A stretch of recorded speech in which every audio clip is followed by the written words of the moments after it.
I'm not basically calling for any sort of high conviction recession, right? So I'm not saying it's gonna keep getting worse and worse and worse. It might. I mean, it depends on what happens with supply chains and things like that. I mean, you could certainly force a recession.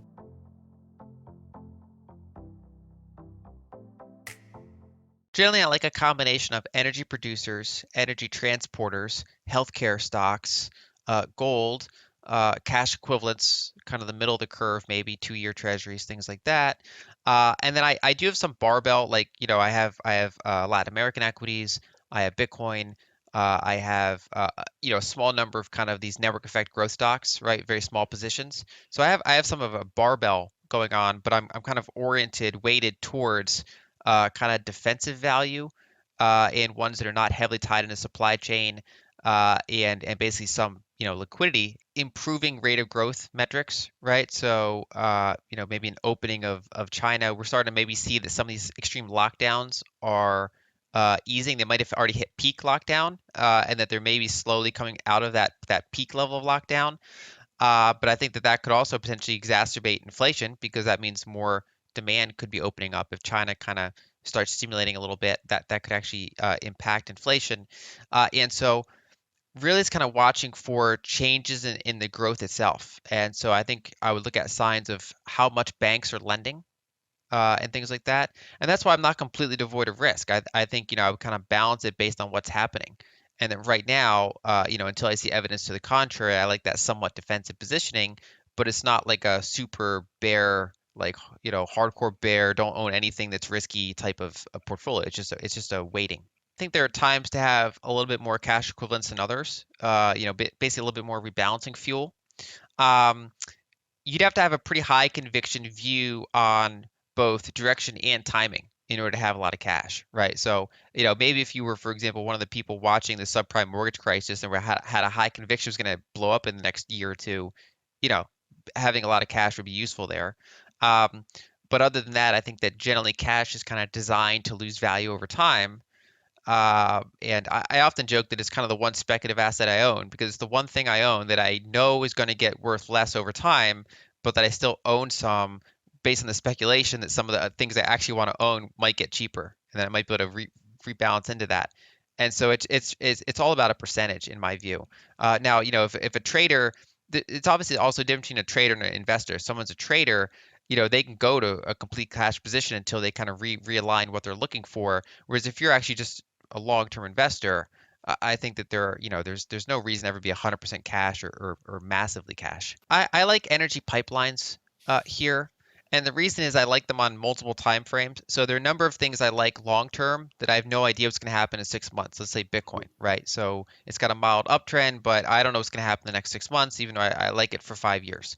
But in a declining PMI environment with supply chain issues and kind of the stagflationary type situation, I want something that I like for the next 5 years, but that I also, I think has a reasonable prospects over the next 6 months, 9 months, 12 months.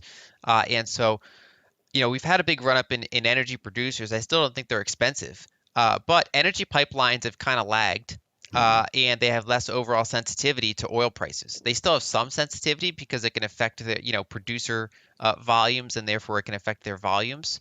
And in the past, you had pipeline companies blow up when you had energy price crashes. It's because they were over levered, Mhm. right? So they were reliant on constantly issuing debt, constantly issuing equity, and so even if their underlying business was not impacted too much, their whole financing model was. It was basically reliant on unlimited capital being able to, being willing to buy all of their types of liabilities. I definitely want to avoid things that are vulnerable to the supply chain. And of course, that's somewhat impossible. I mean, it kind of spreads out to everything, but you want to avoid things that are kind of directly hurt by it.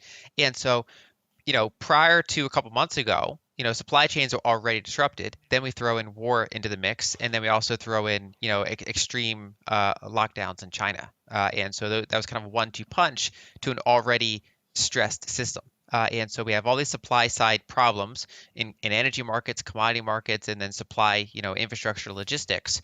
And so that's the supply side. Then the demand side of the macro situation is that we have, stimulus being withdrawn.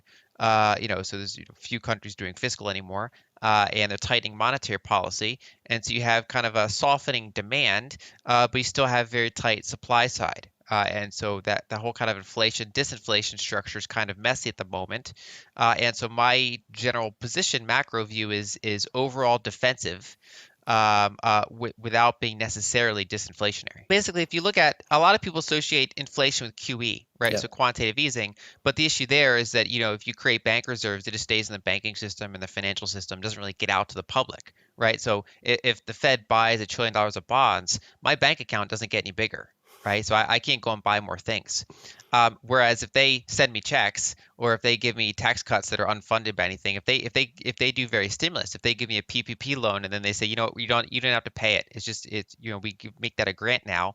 Well, then I can go out and buy more things, right? And so that's kind of what happened in the United States and a number of other countries, where in addition to QE, so QE was funding some of it. It was buying some of the bonds, but there was a transmission mechanism where the fiscal authority would just give money to people. And so you had, unlike, say, 2008, 2009, 2010, you had an increase in the balance sheet, the Federal Reserve balance sheet, but you did not have a spike in broad money supply. Whereas this time you had an actual spike in broad money supply. People had more money in their bank accounts. And I mean, that's not purely retail money, but there's a big chunk of that was retail money. And so people had more money to spend. So when you radically increase the money supply, you're prone to eventually get inflation unless you have no supply constraints anywhere, right? And so the combination of more money units in the system, and therefore more demand, combined with the fact that we've underinvested in supply chains, we've underinvested in shipping, we underinvested in many commodity, production and transporting, and so you have that combination that looks, it's similar to inflationary periods in the past, the 2000s decade, the 1970s decade, and the 1940s decade. And specifically, going back in the history books, the 1940s decade was instructive to me because that's the last time, the U.S. In particular had very fiscal driven inflation rather than, say, bank lending driven inflation. I'm not basically calling for any sort of high conviction recession, right? So I'm not saying it's gonna keep getting worse and worse and worse.